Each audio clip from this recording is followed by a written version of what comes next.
Welcome back. In a weather alert, our heavy snowstorms have been a blessing and a curse for Cottonwood Canyon ski resorts. Yes, the canyons have been closed for much of the past few days, but here's a look at what it took Brighton to finally open. The resort sharing this video of a snowcat grooming one of their runs for today's reopening. After our latest system, Brighton can boast 850 inches this season.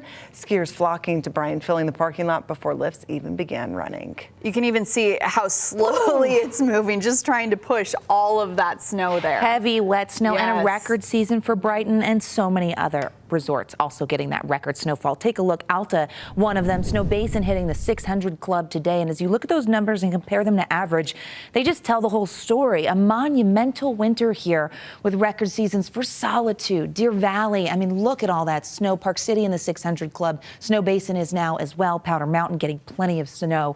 Look at places like Beaver Mountain, even down south near Bryan Head, getting tremendous amount of above average snow. And now we've got the sun out. So sunshine out there with high pressure in control, keeping quiet conditions throughout the Beehive State. And that will be the case as we get through this evening. Clear skies. Allowed for cold temperatures this morning, but we've warmed things up a little more so than we have been because we were breaking records for being chilly. Live view of Alta as you look down into the Salt Lake Valley with clear skies. And we know that is heavy, wet snow, and we've got to be extremely careful when we head out and up the mountain. Snowpack seeing very healthy numbers. That includes percents on the eastern side of the state. And as you look at this map, the highest percentage is down in the southwest corner of Utah, 320% of average. That's a tremendous amount of snow in the Pine Valley Mountains and the southwest corner of the state. And we know that the temperatures are going up here in the next several days, 214% of average statewide. This does help us out. All of that snow leads to a pretty decent drought monitor. This is the newest data coming out today. And as you take a look at the drought monitor, you're able to see we've made significant progress. We no longer have extreme and exceptional drought. That happened last week, but the gains we've made have been monumental. Severe drought, which you see in south central Utah and over in the West Desert, 9% of Utah. Last week, it was 16%. Okay, I know what you're thinking, but it's that moderate drought, that tan that you're seeing. 40% of the Beehive State now in moderate drought. Last week, 65% of us were. So we know that these storms are helping. We are making tremendous gains, and we just see dry conditions for most of Utah. And that's progress. We'll take progress because we know we desperately needed it after going through several years of very dry conditions. Temperatures in the 30s and 40s out there right now. 62 in St. George, 34 in Logan, mid 40s in Salt Lake. We're already 5 degrees warmer than where we were at this point yesterday.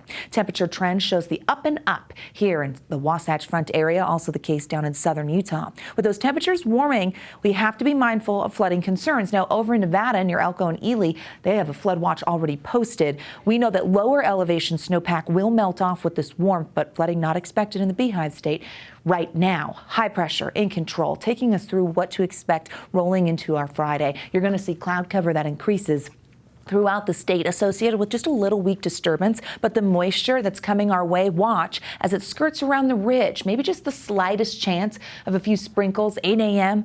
up near Cache Valley, but all in all, the ridge really blocks it. It allows for moisture to increase with cloud cover underneath, but dry conditions will hold steady as we get through our Easter weekend. Tomorrow, Good Friday, 40s and 50s for the highs, 60s over in Moab, and 70s in St. George, low 70s, and that's actually where they should be this time of year. So pretty seasonal temperatures, and then jumping up a few degrees, mid 80s by Monday, even hotter on Tuesday. And then we get a front and some changes as we get through the middle of next week. Easter weekend along the Wasatch Front and in Salt Lake, bringing in the 50s, and then eventually the 60s, very pleasant, mostly sunny to partly cloudy skies, and our first 70-degree reading shows up on Monday.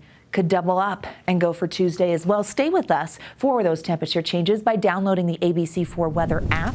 It's really easy to do. You grab a picture of this QR code right here, takes you to the App Store. You can download for free, and then you have Utah's most accurate forecast on the go.